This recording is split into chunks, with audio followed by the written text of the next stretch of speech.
All right, everybody, welcome back. Today I got a cool one for you guys. I want to go over how this thermal monocular right here saved me a ton of time recovering a late season doe. I want to show you guys kind of that hunt, what transpired, as well as the footage from this thermal monocular. So stay tuned.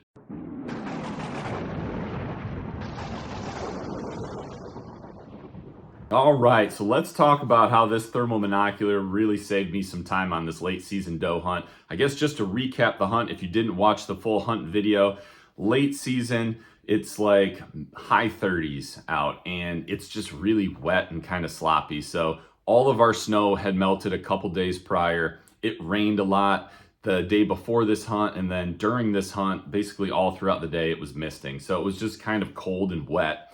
I have a doe that comes out about a 100-yard shot. After I shoot, I see her do a nice big mule kick, so I was confident I hit her well, and then I was even more confident because just a few seconds later, I heard big crash in the neighbor's timber, neighbor's cover, not far from where I shot her. So I was feeling really good. I was very confident she was down. But as I started tracking, after I got the neighbor's permission to track on his property, I found blood leaving our field, crossing our fence row, and then that was really it.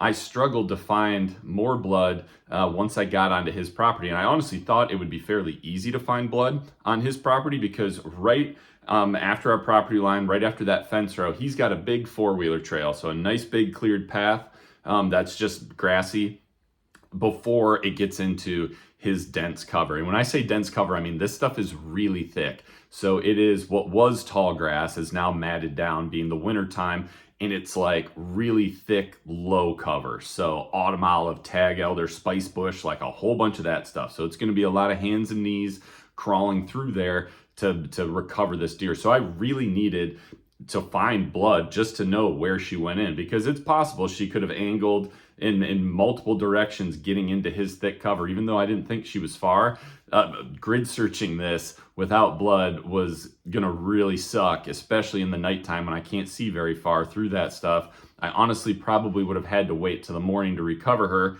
if I didn't have this thermal monocular. So this one is the TOPDON TS004 Thermal Monocular. I'm going to do a more of a complete review on this particular product at a later date. I just wanted to share this recovery with you because it was really cool and it worked really well.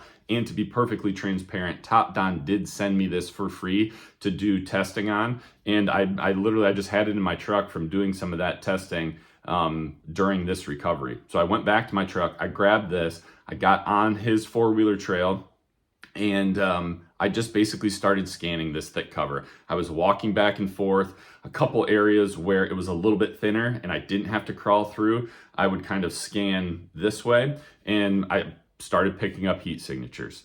First one I picked up, which I did not get footage of, was actually a live deer. A live deer that was just kind of standing back in the cover, watching me. It could see my headlamp and stuff, but it was just tucked back into there. And honestly, picking that one up first helped me in a sense of knowing which monocular setting was going to work best looking through this cover. Because like I said, again, it's really dense, it's really low hanging, kind of me going up, down, left and right of just different things. Picking up this live deer was helpful because I realized I was struggling a little bit to differentiate heat signatures versus cold stuff on like white hot and black hot. I don't know why. Those have been better for me in bigger open areas, but just some of the logs or trees or different things that were still a little bit warm right after sundown, and just having that, picking that deer up with those, even though I could see it, was a little bit trickier, and seeing through the cover was a little bit trickier with that. The red hot, kind of the same thing, but then just the color gradient, like the rainbow, the very stereotypical thermal imaging stuff that you guys see, that actually was the best. That was the best cutting through this particular area of cover.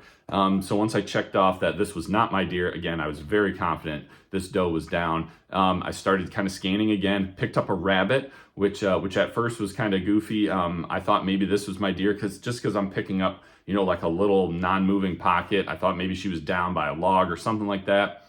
Then I confirmed it was a rabbit. Continued scanning, and then this is the heat signature that I found.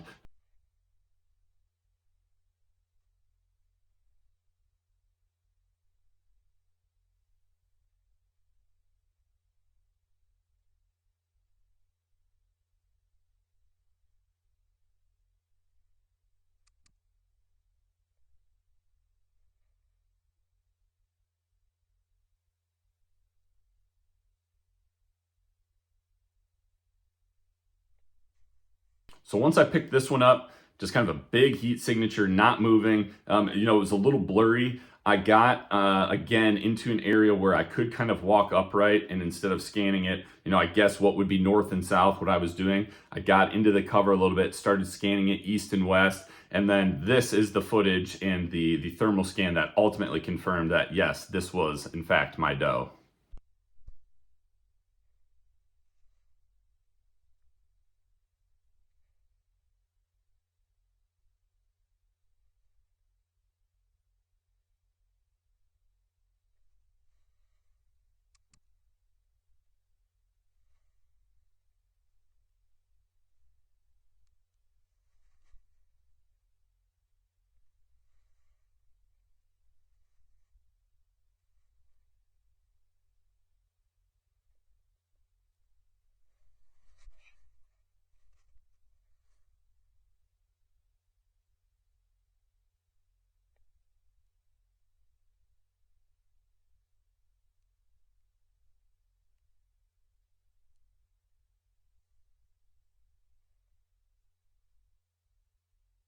All right, you guys, here you go. We found her.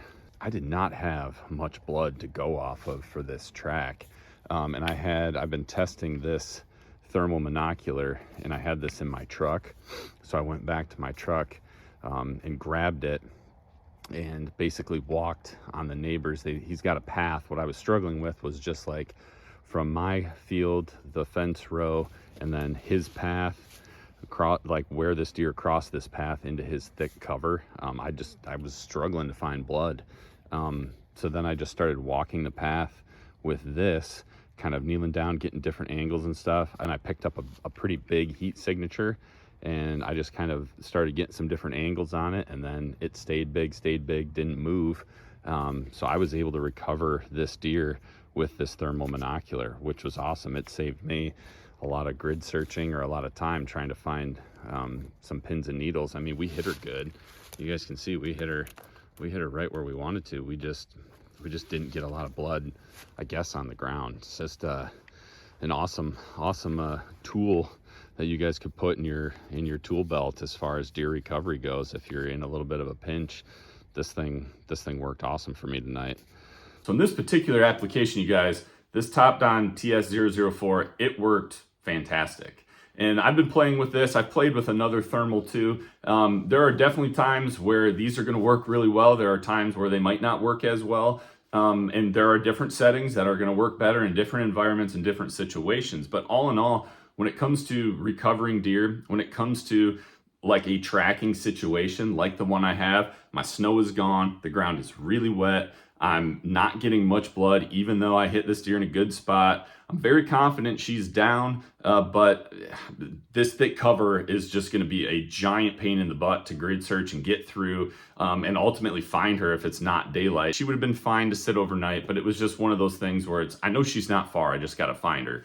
And honestly, she only went 65 yards from basically where she crossed my fence row into the neighbors. So she wasn't far at all. But man, this thing, it worked fantastic. As you guys saw, it can be a great tool to use for tracking situations. I was impressed with it, you guys. I hope you guys were impressed with the footage too. I've got a product link down below in the description to this monocular. Check it out because I think it's a great tool for tracking deer. Thank you guys for tuning in. I hope you enjoyed this video. As always, if you did, please do me a favor, hit the like button down below. Don't forget to subscribe if you haven't already. And hey, if you're interested in seeing that full hunt that I described, go ahead and check out this video right here. Or if you're interested in another thermal monocular review that I did, check out this video right up here. Thanks guys, we'll see you again soon. Remember, be a sportsman, make a sportsman.